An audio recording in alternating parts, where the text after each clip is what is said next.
Salut à tous, j'espère que vous allez bien. Aujourd'hui, on se retrouve pour un 4Time où vous allez devoir réaliser 5 tours au total. Dans chaque tour, vous allez avoir 4 exercices à réaliser.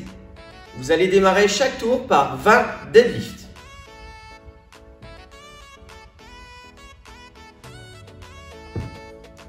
Donc là, vous allez récupérer une charge. Si vous êtes à la dumbbell ou à la kettlebell, vous allez placer la charge entre vos pieds. Ensuite, vous allez placer les fesses un peu plus hautes que la hauteur des genoux afin d'avoir une belle tension au niveau des ischio-jambiers. Donc là, vous allez fixer les omoplates, être bras tendus et avoir un regard neutre. Vous allez pousser en jambes jusqu'à hauteur de genoux et engager le bassin sur l'avant pour marquer la répétition.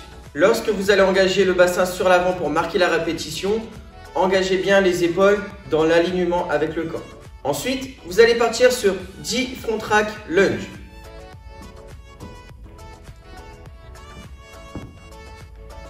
Donc là, vous allez placer la charge sur l'épaule et vous allez faire des fentes avant et à chaque fois, vous allez alterner.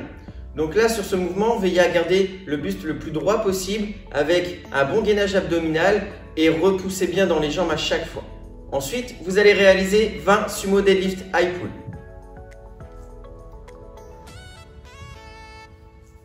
Donc sur ce mouvement, vous allez placer la charge entre vos jambes. Vous allez avoir les pieds bien plus larges que la largeur des épaules, bien engagés vers l'extérieur. Vous allez pousser les genoux dans la direction des orteils, descendre sur les jambes jusqu'à amener donc le bassin à hauteur de genoux. Sortez bien la poitrine, regardez devant vous. Poussez en jambes avec les bras tendus jusqu'à extension rapide de hanche. Et ensuite, on vient tirer à la charge jusqu'au clavicule.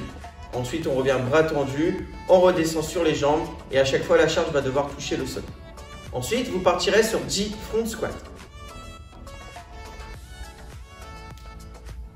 Donc pour réaliser ce mouvement, vous allez placer ici la charge sur l'épaule. Vous allez garder le buste droit, le regard vers l'avant et vous allez placer vos pieds largeur d'épaule légèrement vers l'extérieur. Cassez bien la parallèle des genoux et une belle extension de hanche à la fin du mouvement. Dès que vous avez terminé les front squats, vous avez fait un tour et faut en réaliser 5 au total dans un temps contraint de 20 minutes.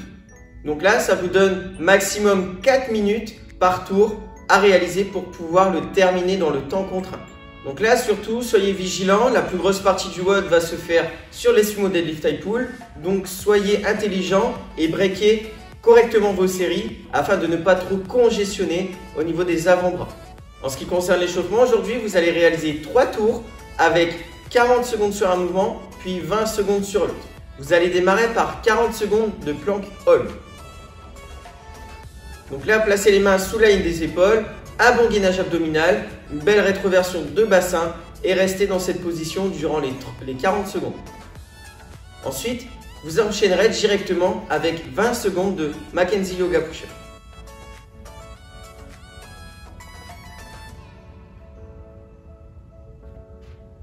Donc là, vous allez complètement vous allonger au sol, repousser bras tendus, sortir la poitrine, lever le menton, puis poussez les fesses vers le haut, jambes tendues et de nouveau vous allongez au sol. Ensuite, vous partirez sur 40 secondes de wall sit. Donc là, c'est une position de chaise contre le mur. Veillez à bien placer les omoplates contre le mur. Les fesses sont à hauteur de genoux et essayez de placer donc les lombaires, donc le bas du dos contre le mur pour vraiment être un maximum gainé. Ensuite, vous partirez sur 20 secondes de air squat. Donc là, reprenez les points de performance du front squat de tout à l'heure, sauf que là, vous allez le réaliser sans charge. Donc là, si vous l'avez bien compris, vous allez faire 40 secondes de plank hold, 20 secondes de Mackenzie Yoga Push-Up. Tout de suite après, vous partirez sur 40 secondes de wall sit et 20 secondes de air squat. Et ainsi de suite, et tout ça sur 3 tours. Voilà, dès que vous avez terminé l'échauffement, faites quelques répétitions sur les différents mouvements du WOD et ensuite, vous pouvez le démarrer. Voilà, en tout cas, j'espère que ça va vous plaire et on se dit à très vite.